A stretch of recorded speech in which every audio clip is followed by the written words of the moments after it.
అందరికీ praise the lord. సామెతలు 8వ అధ్యాయం 25 నుంచి 30 వచనాలు చదువుకుందాం. పర్వతములు స్థాపింపబడక మునుపు, కొండలు పుట్టక మునుపు,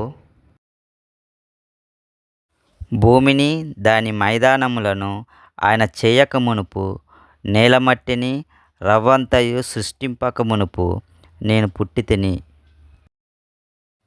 ఆయన ఆకాశ విశాలమును స్థిరపరిచినప్పుడు, మహాజలముల మీద మండలమును నిర్ణయించినప్పుడు నేనక్కడ నుంటిని.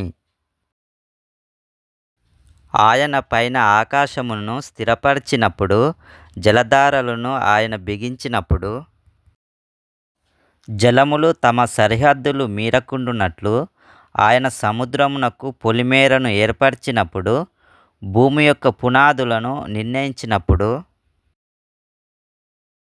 నేను ఆయన యొద్ద ప్రధాన శిల్పినై అనుదినము సంతోషించుచు నిత్యము ఆయన సన్నిధిని ఆనందించుచు నుంటిని. ప్రభువైన యేసుక్రీస్తు కృప మన అందరి ఎడల ఉండునుగాక. ఆమేన్.